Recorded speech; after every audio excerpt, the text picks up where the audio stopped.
भावना शुक्ला। इस वक्त मैं मौजूद हूँ हनुमानगढ़ी के ठीक सामने। मेरे पीछे की तस्वीरें आप देख सकते हैं। हनुमानगढ़ी मंदिर हनुमान जी का सबसे सिद्ध मंदिरों में से एक हनुमानगढ़ी इस वक्त मेरे पीछे है और चारों तरफ आप नजर डालिए और देखिए कितने राम भक्त हनुमान भक्त श्रद्धालुओं की भीड़ जो है, उनका जो जमावड़ा है वो इस वक्त लगा हुआ है।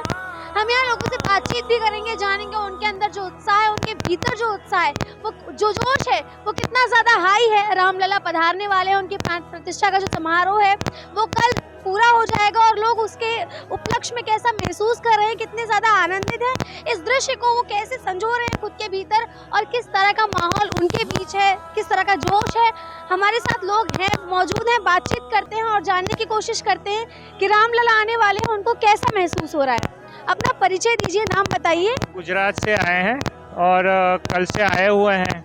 यहाँ जो उत्सव का माहौल है वो बहुत बढ़िया है और ऐसा लग रहा है कि मोदी जी ने पूरे एक धार्मिक महोत्सव को एक राष्ट्रीय महोत्सव बना दिया है और बहुत बढ़िया लग रहा है। रामलला पधारने वाले हैं तो 500 साल का ये संघर्ष जो है वो पूरा होता हुआ नजर आ रहा है। तो कभी सोचा था कि ये हम अपने ही मतलब जब तक हम हैं इसी काल में देख लेंगे? ऐसा नहीं लग रहा था, असंभव सा लग रहा था, लेकिन एक राज शक्ति जब मिल जाती है और उसको आध्यात्मिक शक्ति एक हो जाती है तो क्या कर सकती है वो हम लोग कल देख पाएंगे। ऐसा हो रहा है और हम लोगों ने तो बहुत विध्वंस भी देखा है हमारे समय में, लेकिन ये इसी समय हो जाएगा, ये बहुत अद्भुत और भगवान की कृपा की बात है। और भी लोग हैं, उनकी भी राय जान लेते हैं कि क्या उन्होंने कभी 500 साल जो संघर्ष चला है राम मंदिर को लेके, क्या उनके विचार थे, क्या उन्होंने सोचा था कि वो अपनी आंखों से राम मंदिर में रामलला की प्राण प्रतिष्ठा होते हुए देखेंगे, गर्भगृह में राम जी को पधारते हुए देखेंगे? तो इस बारे में और बातचीत करते हैं। सर, आपकी क्या राय है? हम तो सीतामढ़ी से आए हैं, सीता जी के जन्म स्थान से। कभी सोचा भी नहीं था कि ऐसा होगा।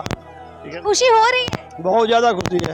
मतलब अच्छा, अयोध्या जो नगरी है इस वक्त सजी हुई है, साज सज्जा बिल्कुल देखते ही बनती है, तो कैसा माहौल है? क्या लगता है कि जो लोग इस चीज नहीं आ पाए हैं, जिनका कहा जा रहा है कि निमंत्रण ठुकरा दिया है जिन्होंने, उनके लिए क्या कहना चाहिए? वो तो देश के गद्दार आदमी है जो राम का निमंत्रण ठुकरा रहे हैं, वो तो बिल्कुल गलत है। ठीक है, इस वक्त आप देख सकते हैं कि बड़ी जो हस्तियां हैं वो पहुंच चुकी हैं। मैं चाहती हूँ कैमरा उस तरफ जाए और आप उनके भी दर्शन कर लें।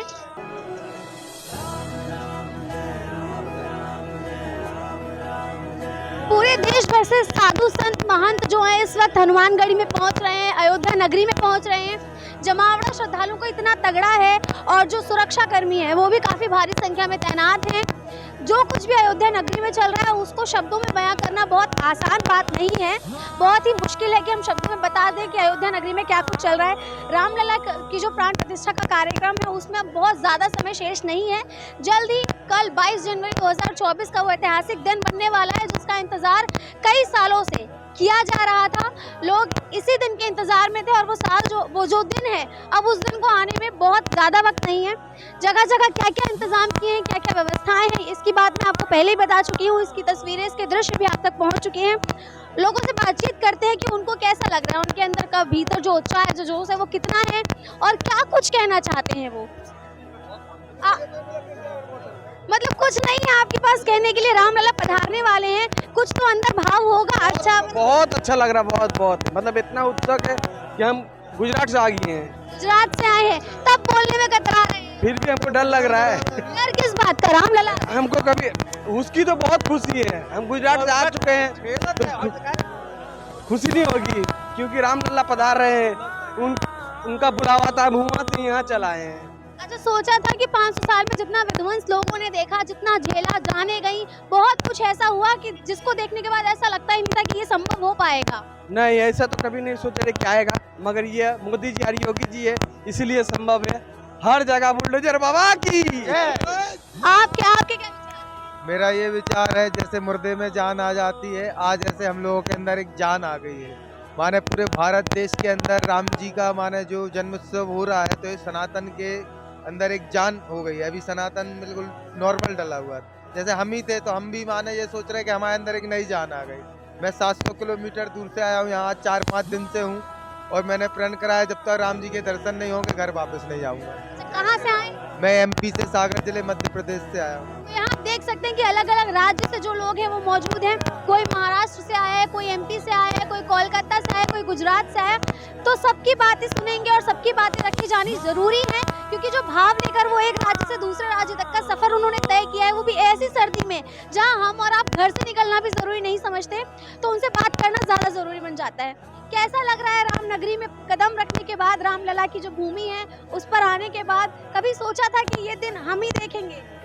जी, हमने तो आज नहीं, जब बचपन में 4 साल से यहाँ आता हूँ और यहाँ मेरा गुरुद्वारा है। मैं एचएमटी ट्रैक्टर से आता था बाबा के सौजन्य से। आज दिल द्रवित इसलिए होता है कि हम तो अपने घरों में, मकानों में और महलों में रहे, लेकिन हमारे रामलला टेंट में रहे। ये हमारे देश का दुर्भाग्य था। आज सब खुश हैं इसलिए क्योंकि जैसे एक मरते हुए इंसान को सांस की जरूरत होती है, एक तोते को मैना की जरूरत होती है, एक मृग को उसके अंदर जो नाभि में जो भी रहता है उसको खोजने की जरूरत रहती है, लेकिन खोज नहीं पाता। आज भारत के प्रधानमंत्री ने वो खोजा। आप आए कहाँ से? मैं बस्ती के वशिष्ठ नगर, जहाँ वशिष्ठ मुनि रहते थे, वहाँ से आया हूँ। और मैं संगीत करता हूँ नहीं करता हूँ तो बात की बात है।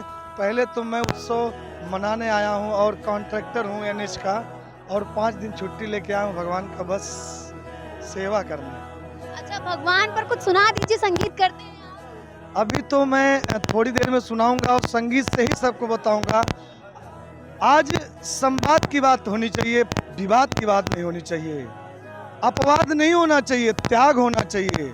हमारे राम त्याग के प्रतीक हैं, मर्यादा के प्रतीक हैं, और इंसानियत ही ब्रह्मांड है, ब्रह्मांड में इंसानियत कम हो गई है।